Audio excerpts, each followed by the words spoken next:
नमस्कार दोस्तों, आप सभी का स्वागत है आपके अपने चैनल स्टडी लाइव विद रौनक पर। तो आज हम लोग जीके जीएस के 40 क्वेश्चन की मजेदार सीरीज को हल करेंगे। तो ये सारे क्वेश्चन बहुत हेल्पफुल साबित होंगे आपके आने वाले जो यूपी ट्रिपल एससी पीटी का एग्जाम है और यूपी पुलिस का एग्जाम है उन सभी में। तो जुड़े रहिए हमसे लगातार इसी सीरीज को पाने के लिए। ठीक है, हम आपके लिए बहुत ही चुने हुए क्वेश्चंस लाए हैं जो कि एग्जाम में आने के बहुत ही अधिक चांसेस हैं। तो वीडियो शुरू करने से पहले चैनल पे नए हैं तो प्लीज चैनल को सब्सक्राइब जरूर कर लीजिए, जिससे वीडियो की नोटिफिकेशन आप तक समय से पहुंच जाए और आप अपनी तैयारी को और बेहतर बना सकें।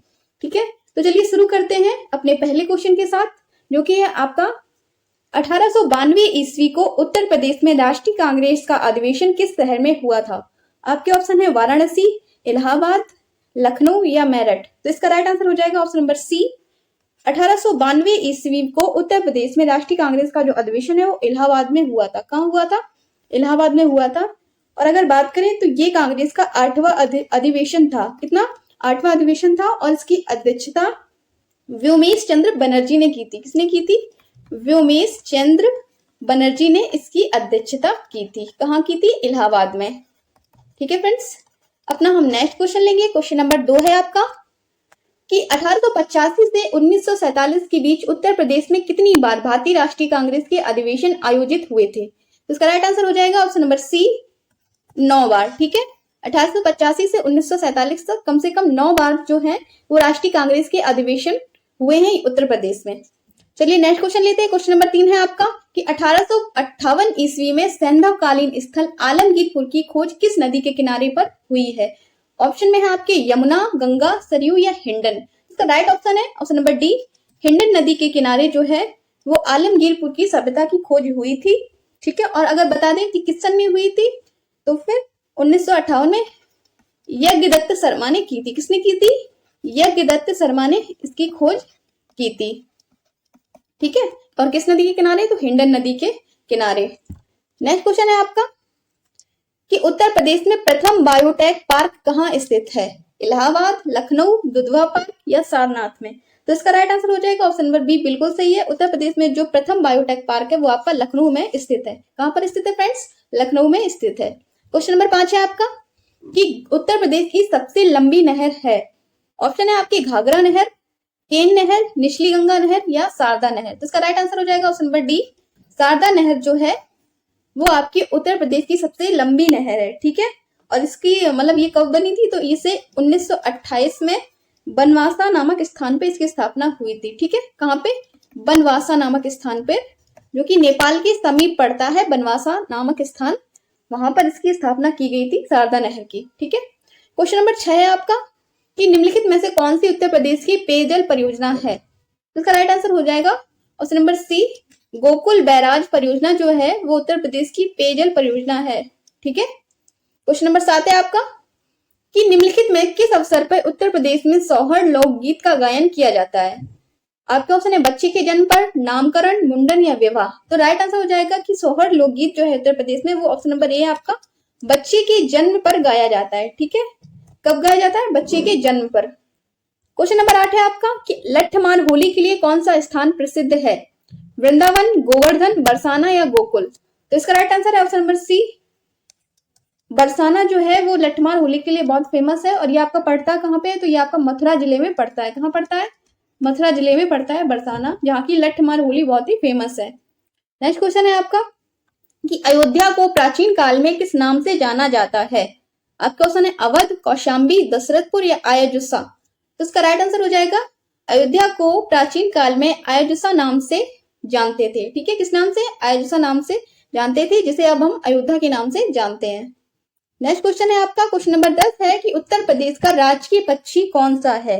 ऑप्शन है आपके सारस, गोडावन, मोर या बाज। तो इसका राइट आंसर हो जाएगा ऑप्शन नंबर ए, सारस जो है वो आपका राजकीय पक्षी है उत्तर प्रदेश का। ठीक है, अगर हम बात करें कि भारत का राष्ट्रीय पक्षी क्या है तो वो तो आपको की मोर है। ठीक है, चलिए आगे बढ़ेंगे, अगला क्वेश्चन लेंगे। क्वेश्चन नंबर 11 है आपका कि इलाहाबाद के आसपास का क्षेत्र किस जनपद के अंतर्गत आता है जिसकी राजधानी कौशाम्बी रही है। ऑप्शन है आपके कुरु, मल, वत्स या चेदी। तो इसका राइट आंसर है ऑप्शन नंबर सी, वत्स जो है वो 16 महाजनपदों में से एक है। ठीक है, और इसकी जो राजधानी है वो कौशाम्बी रही है, वत्स की, ठीक है। और ये कहाँ पड़ता है, तो ये इलाहाबाद के आसपास ही पड़ता है, और ये 16 महाजनपदों में से एक है वत्स। क्वेश्चन नंबर 12 है आपका कि अशोक का 14वां बृहद शिलालेख प्राप्त हुआ था, किस जगह से प्राप्त हुआ था? आपके ऑप्शन है कालसी, कौशाम्बी, कुशीनारा या कालपी से। तो इसका राइट आंसर है ऑप्शन नंबर ए, अशोक का जो 14वां बृहद शिलालेख है वो आपका कालसी से प्राप्त हुआ है। कहां से? कालसी से प्राप्त हुआ है। और कालसी अब ये वर्तमान समय में कहाँ है, तो ये आपको बता दें, ये कालसी जो है आपका उत्तराखंड में पड़ता है। अभी प्रेजेंट टाइम में जो है ये कालसी आपका उत्तराखंड में पड़ता है। नेक्स्ट क्वेश्चन है, क्वेश्चन नंबर 13 है आपका कि अरुणिमा सिन्हा भारत की पहली विकलांग महिला और एवरेस्ट विजेता का जन्म कहाँ हुआ था? तो ये आपकी यूपी की है, और यूपी की बता दें किस जिले से, तो ये आपके ऑप्शन नंबर डी बिल्कुल सही है, ये अंबेडकर नगर उत्तर प्रदेश से संबंध रखती है, ठीक है। कहाँ इनका जन्म हुआ था? तो इनका जन्म अंबेडकर नगर उत्तर प्रदेश में हुआ था। चलिए क्वेश्चन नंबर 14 लेंगे अपना हम कि उत्तर प्रदेश के इलाहाबाद शहर का वह पार्क जहां चंद्रशेखर आजाद अंग्रेजों से संघर्ष करते हुए शहीद हो गए थे, उस पार्क का नाम बताना है आपको। तो आपका ऑप्शन है Village Ali Park, Priyadarshini Park, Alfred Park या नेहरू पार्क। इसका राइट आंसर हो जाएगा option number C, Alfred Park. कहां पर हो गए थे शहीद, किस पार्क में? तो ये आपका अल्फ्रेड पार्क है। अल्फ्रेड पार्क कहां पर पड़ता है? इलाहाबाद में पड़ता है, जहां पर चंद्रशेखर आजाद ने खुद को गोली मार ली थी, ठीक है। नेक्स्ट क्वेश्चन है आपका क्वेश्चन नंबर 15 कि उत्तर प्रदेश का सर्वाधिक वर्षा वाला जिला कौन सा है? आपकी राइट आंसर हो जाएगा ऑप्शन नंबर डी बिल्कुल सही है, गोरखपुर जो है वो उत्तर प्रदेश का सर्वाधिक वर्षा वाला जिला है। अगर हम बात करें कि सबसे कम वर्षा वाला जिला, तो वो है आपका, सबसे कम वर्षा जहां होती है तो वह है आपका मथुरा, ठीक है। कहाँ पे सर्वाधिक की बात करते हैं, सर्वाधिक वर्षा वाला क्षेत्र, तो वो आपका हो जाएगा गोरखपुर। अगर बात करते हैं सबसे कम, तो वो है आपका मथुरा, ठीक है। चलिए अगला क्वेश्चन लेते हैं, क्वेश्चन नंबर 16। और 16 क्वेश्चन पढ़ने से पहले एक रिक्वेस्ट है कि अगर आपको सेशन पसंद आ रहा हो तो प्लीज एक लाइक जरूर कीजिए। अगर आप चैनल पे नए हैं और वीडियो देख रहे हैं तो प्लीज चैनल को सब्सक्राइब जरूर कर लीजिए, ठीक है। तो 16 नंबर क्वेश्चन है आपका, मोहनजोदड़ो कहाँ स्थित है? पंजाब, सिंध, गुजरात या मध्य प्रदेश। तो इसका राइट आंसर है ऑप्शन नंबर बी बिल्कुल सही है, ये आपका पाकिस्तान के सिंध प्रांत में पड़ता है। मोहनजोदड़ो कहाँ पड़ता है? पाकिस्तान के सिंध प्रांत में, और यहाँ पर सिंधु घाटी सभ्यता के कई अवशेष मिले हैं, ठीक है। क्वेश्चन नंबर 17 है आपका कि निम्नलिखित में से कौन सा नाटक कालिदास ने नहीं लिखा था? मालविकाग्निमित्रम, अभिज्ञान शाकुंतलम, विक्रमोर्वशीयम या जानकी हरण। तो आपको पता है कि ये जो शीर्ष ऊपर के 3 है, जो ये तो कालिदास ने लिखा है, लेकिन ऑप्शन नंबर डी है जो आपका जानकी हरण, ये कालिदास ने नहीं लिखा है। ये कालिदास के अनन्य मित्र कहे जाने वाले किसने लिखा है? तो ये कालिदास के अनन्य मित्र कहे जाने वाले जानकी कुमार दास, ठीक, किसने लिखा है? जानकी हरण आपके कुमार दास ने लिखा है, ठीक है। और जो है मालविकाग्निमित्रम, अभिज्ञान शाकुंतलम, विक्रमोर्वशीय, ये सब कालिदास के प्रमुख नाटक हैं, और जानकी हरण कुमार दास ने लिखा है, जो कि कालिदास के अनन्य मित्र थे। क्वेश्चन नंबर 18 है आपका कि मगध की प्रथम राजधानी कौन सी थी? तो ऑप्शन है आपके पाटलिपुत्र, वैशाली, राजगृह या चंपा। तो इसका राइट आंसर हो जाएगा आपका ऑप्शन नंबर सी, राजगृह, ठीक है। राजगृह जो है वो मगध की प्रथम राजधानी थी। अगर हम बात करें मगध की स्थापना, तो मगध की स्थापना हर्यक वंश के जो राजा थे, हर्यक वंश के राजा कौन थे? बिंबिसार, उन्होंने की थी मगध वंश की स्थापना, ठीक है। बिंबिसार ने की थी मगध वंश की स्थापना, और इसकी स्थापना के बाद ही इन्होंने सबसे पहले राजगृह को अपनी राजधानी बनाया था। क्वेश्चन नंबर 19 है आपका, हर्षचरित किसके द्वारा लिखी गई थी? ऑप्शन है आपके कालिदास, बाणभट्ट, वाल्मीकि या व्यास। इसका राइट आंसर हो जाएगा ऑप्शन नंबर बी बिल्कुल सही है, हर्षचरित जो है वो बाणभट्ट द्वारा लिखी गई है। हिंदू सभ्यता में बृहत स्नानागार पाया गया है, कहाँ पाया गया है? मोहनजोदड़ो में, हड़प्पा में, लोथल में या कालीबंगाल में। तो इसका राइट आंसर है ऑप्शन नंबर ए बिल्कुल सही है, सिंधु सभ्यता में जो बृहत स्नानागार के अवशेष पाए गए हैं ये मोहनजोदड़ो में पाए गए हैं, ठीक है। कहाँ पाए गए हैं? आपके मोहनजोदड़ो में पाया गया है, और ये सिंधु सभ्यता का एक प्रमुख स्मारक भी है। क्या ये जो बृहद स्नानागार है ये सिंधु सभ्यता और मोहनजोदड़ो का एक प्रमुख स्मारक के रूप में है। क्वेश्चन नंबर 21 है आपका कि कनिष्क के शासनकाल में सर्वाधिक महत्वपूर्ण घटना कौन सी थी? बौद्ध धर्म का भारत से बाहर प्रसार, जैन धर्म का पुनः उदय या चतुर्थ बौद्ध संगीति। इसका राइट आंसर हो जाएगा ऑप्शन नंबर सी बिल्कुल सही है, कनिष्क के शासनकाल में चतुर्थ बौद्ध संगीति का आयोजन किया गया था, ठीक है। तो ये कनिष्क के शासनकाल की सबसे महत्वपूर्ण घटना रही है। क्वेश्चन नंबर 22 है आपका, जैन परंपरा के अनुसार जैन धर्म में कुल कितने तीर्थकर हुए हैं? 20, 22, 24 या 14। इसका राइट आंसर है ऑप्शन नंबर सी 24, जो 24 तीर्थकर हुए हैं। अगर इनके क्रम की बात करें तो इनके पहले क्रम में आपके ऋषभ देव, ठीक है, आपके पहले जो हैं तीर्थकर वो ऋषभ देव, और आपके 24वें हैं वो महावीर स्वामी जी हैं। कौन से हैं? महावीर स्वामी जी। कितने टोटल हुए हैं? तो वो 24 तीर्थकर हुए हैं। क्वेश्चन नंबर 23 है आपका कि भारतीय करेंसी नोटों के पिछले भाग पर कितनी भाषाएं मुद्रित होती हैं? इसका राइट आंसर हो जाएगा ऑप्शन नंबर डी, 15 भाषाएं मुद्रित होती हैं। आप क्वेश्चन को ठीक से पढ़िए। कुछ लोग कहेंगे कि 17 भाषाएं होती हैं, तो ठीक है कि टोटल तो 17 भाषाएं मुद्रित होती हैं, लेकिन यहाँ पे क्वेश्चन में आपसे पिछले भाग पर पूछी है, तो पिछले भाग पे जो है वो 15 भाषाएं मुद्रित होती हैं, और जो 2 अन्य भाषाएं हैं हिंदी इंग्लिश, वो आपके अगले, ठीक है, अगले हिस्से में प्रिंट होती हैं। अगर हम बात करें पिछले हिस्से में, तो वहां आपकी 15 भाषाएं होती हैं। नेक्स्ट क्वेश्चन है आपका, क्वेश्चन नंबर 24 है कि भारतीय लघु उद्योग विकास बैंक का मुख्यालय कहाँ स्थित है? ठीक है, तो इसका राइट आंसर हो जाएगा ऑप्शन नंबर डी, लखनऊ में है आपका इसका मुख्यालय। कहां पर है? भारतीय लघु उद्योग विकास बैंक का मुख्यालय लखनऊ में है। क्वेश्चन नंबर 25 है आपका, भारतीय जीवन बीमा निगम की स्थापना किस वर्ष की गई थी? ऑप्शन आपके 1948 में, 1950 में, 1956 में या 1964 में। इसका राइट आंसर है आपका ऑप्शन नंबर सी, 1956 में। कहाँ हुई थी, कब हुई थी इसकी स्थापना भारतीय जीवन बीमा निगम की? 1956 में हुई थी। चलिए क्वेश्चन नंबर 26 लेंगे अपना हम, कि कोलार स्वर्ण खादान किस राज्य में है?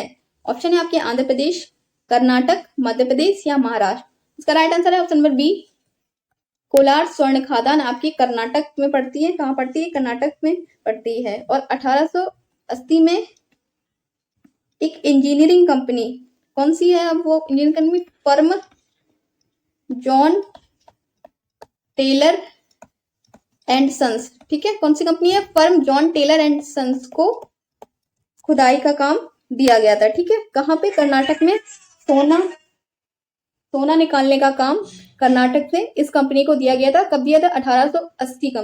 ठीक है, 1880 ईस्वी में firm John Taylor and Sons को कर्नाटक की जो कोलार स्वर्ण खादान है वहां से सोना निकालने का ठेका इस कंपनी को दिया गया था। क्वेश्चन नंबर 27 है आपका, कि पीवी सिंधु का नाम किस खेल से जुड़ा है? तो इसका राइट आंसर हो जाएगा option number D, PV Sindhu है जो एक बैडमिंटन खिलाड़ी है। ठीक है, फेमस बैडमिंटन खिलाड़ी है। और इनका अगर हम पूरा नाम का बात करें तो इनका नाम है पुरसला वेंकट सिंधु। क्या नाम है पीवी सिंधु का? बहुत ही कम लोगों को पता होगा कि इनका पूरा नाम क्या है। इनका पूरा नाम है पुरसला। ठीक है, क्या नाम है? पुरसला वेंकट सिंधु। पीवी सिंधु इन्हें शॉर्टकट में बोला जाता है, लेकिन इनका जो पूरा नाम है वो पुरसला वेंकट सिंधु है। क्वेश्चन नंबर 27 लेंगे अपना हम, कि भूटान का राष्ट्रीय खेल कौन सा है? बैडमिंटन, बास्केटबॉल, फुटबॉल या तीरंदाजी। तो इसका राइट आंसर है ऑप्शन नंबर डी, भूटान का जो राष्ट्रीय खेल है वो तीरंदाजी है। ठीक है, क्वेश्चन नंबर 29 लेंगे अपना हम, कि मुक्केबाजी का परिसर क्या कहलाता है? रिंग, ड्रिंक, रेंज या कोर्स। तो इसका राइट आंसर हो जाएगा, मुक्केबाजी जहां पर होती है उस परिसर को हम रिंग कहते हैं। क्या कहते हैं? रिंग कहते हैं। ऑप्शन नंबर ए बिल्कुल सही है इसका। क्वेश्चन नंबर 30 लेंगे अपना हम, कि आइस हॉकी किस देश का राष्ट्रीय खेल है? कनाडा, स्कॉटलैंड, डेनमार्क या स्वीडन। तो इसका राइट आंसर हो जाएगा ऑप्शन नंबर ए, बिल्कुल सही है। कनाडा जो है वो आइस हॉकी का राष्ट्रीय खेल है। क्वेश्चन नंबर 31 है आपका, कि भारतीय संविधान की कौन सी विशेष व्यवस्था दक्षिण अफ्रीका के संविधान से ली गई है? ठीक है, आपके ऑप्शन है संसदीय प्रणाली, मूल अधिकार, संविधान संशोधन या मूल कर्तव्य। तो इसका राइट आंसर हो जाएगा ऑप्शन नंबर सी, बिल्कुल सही है। संविधान संशोधन जो है वो आपका दक्षिण अफ्रीका के संविधान से लिया गया है। कहां से लिया गया है? दक्षिण अफ्रीका के संविधान से संविधान संशोधन लिया गया है। अगर बात करें संसदीय प्रणाली तो आपकी ये ब्रिटेन के संविधान से ली गई है। कहां से ली गई? ब्रिटेन के संविधान से। मूल अधिकार आपके यूएसए के संविधान से लिया गया है। अगर आप बात करें मूल कर्तव्य तो ये आपके रूस के संविधान से लिया गया है। ठीक है, क्वेश्चन नंबर 32 लेंगे अपना हम, कि भारत में राष्ट्रपति का चुनाव कितने वर्षों के लिए होता है? तो इसका राइट आंसर है ऑप्शन नंबर बी, भारत का जो राष्ट्रपति का चुनाव है वो 5 वर्ष के लिए होता है। ठीक है, प्रत्येक 5 वर्ष में राष्ट्रपति का चुनाव होता है। नेक्स्ट क्वेश्चन है आपका, कि सिस्मोग्राफी किसका विज्ञान है? तो राइट आंसर है इसका बी, सिस्मोग्राफी भूकंप का विज्ञान है। और जिस यंत्र से हम भूकंप की तीव्रता मापते हैं उसे हम सिस्मोमीटर कहते हैं। क्या कहते हैं? सिस्मोमीटर कहते हैं। नेक्स्ट क्वेश्चन है क्वेश्चन नंबर 34 है आपका, कि सूर्य के चारों ओर घूमने वाले खगोलीय पिंड क्या कहलाते हैं? इसका राइट आंसर है ऑप्शन नंबर ए, सूर्य के चारों ओर घूमने वाले जो खगोलीय पिंड है वो आपके ग्रह कहलाते हैं। क्या कहलाते हैं? ग्रह। क्वेश्चन नंबर 35 आपका, निम्नलिखित में कौन एक गर्म जलधारा है? तो इसका राइट आंसर होगा ऑप्शन नंबर डी, बिल्कुल सही है। ब्राजील धारा जो है वो आपकी गर्म जलधारा के अंतर्गत आती है। ठीक है, चलिए नेक्स्ट क्वेश्चन लेंगे। क्वेश्चन नंबर 36 है आपका कि 2011 के अनुसार किस जिले में साक्षरता उच्चतम है। इसका राइट आंसर हो जाएगा ऑप्शन नंबर ए, गाजियाबाद की साक्षरता सबसे उच्चतम है। अगर बात करें कितनी है तो ये 85% है। ठीक है, 2011 की जनगणना के अनुसार। नेक्स्ट क्वेश्चन है, क्वेश्चन नंबर 37 है आपका कि उत्तर प्रदेश गन्ना अनुसंधान संस्थान कहाँ स्थित है। तो इसका ऑप्शन हो जाएगा ऑप्शन नंबर डी, बिल्कुल सही है, ये आपका शाहजहांपुर में स्थित है। अगर बात करें इसकी स्थापना की तो इसकी स्थापना 1912 ईस्वी में की गई थी। कब की गई थी? 1912 ईस्वी में की गई थी। नेक्स्ट क्वेश्चन हो जाएगा आपका कि उत्तर प्रदेश में आलू अनुसंधान केंद्र कहाँ स्थित है। आपका ऑप्शन है फर्रुखाबाद, मेरठ, कानपुर या प्रयागराज। तो इसका राइट आंसर है ऑप्शन नंबर बी, बिल्कुल सही है। जो आलू अनुसंधान केंद्र है उत्तर प्रदेश में वो आपका मेरठ में स्थित है। कहाँ स्थित है? मेरठ में पड़ता है ये आपका। चलिए नेक्स्ट क्वेश्चन लेंगे अपना हम कि उत्तर प्रदेश में चौधरी चरण सिंह स्टेडियम कहाँ पर स्थित है। ऑप्शन है आपकी रविदास नगर, आगरा, बरेली या मुजफ्फरनगर। तो इसका राइट आंसर हो जाएगा ऑप्शन नंबर डी, बिल्कुल सही है। ये आपका जो चौधरी चरण सिंह स्टेडियम है ये आपका मुजफ्फरनगर में पड़ता है। कहाँ पड़ता है? मुजफ्फरनगर में पड़ता है। नेक्स्ट क्वेश्चन है आपका कि नवाबगंज पक्षी विहार भारत के किस राज्य में स्थित है। राजस्थान, बिहार, झारखंड या उत्तर प्रदेश। तो ये आपका आखिरी प्रश्न है और इंपॉर्टेंट प्रश्न है। इसका राइट आंसर हो जाएगा option number D, Uttar Pradesh में पड़ता है। और इसके बारे में एक इंपॉर्टेंट बात है कि 2015 में इसका नाम बदलकर, ठीक है, क्या कर दिया गया था? 2015 में इसका नाम बदल के चंद्रशेखर, शहीद चंद्रशेखर आजाद पक्षी अभ्यारण्य कर दिया गया। इसका नाम बदलकर, पहले इसका नाम नवाबगंज पक्षी विहार था, लेकिन अभी 2015 में इसका नाम बदल के शहीद चंद्रशेखर आजाद पक्षी अभ्यारण्य कर दिया गया है। और इसकी स्थापना कब हुई थी? तो इसकी स्थापना 1984 ईस्वी में हुई थी। ठीक है फ्रेंड्स, तो फ्रेंड्स ये थे आपके आज के 40 महत्वपूर्ण प्रश्न, ठीक है, जो कि एग्जाम में आपसे बार बार पूछे जाते हैं। और ये जो हमने प्रश्न करवाए हैं ये सच में बहुत इंपॉर्टेंट है, क्योंकि ये हमने पिछले वर्षों से कुछ प्रश्न पत्रों का एनालिसिस करके बनाए हैं। ठीक है, तो आपसे रिक्वेस्ट है कि अगर आप चैनल पे नए हैं तो प्लीज चैनल को सब्सक्राइब जरूर कर लीजिए। हम ऐसे ही आपके लिए प्रतिदिन एक नई टेस्ट सीरीज लेके आते रहेंगे जो आपके लिए बहुत ही हेल्पफुल साबित होगी। तो मिलते हैं फिर कल एक नई वीडियो के साथ, एक नई टेस्ट सीरीज के साथ। तब तक के लिए नमस्कार, take care and good bye.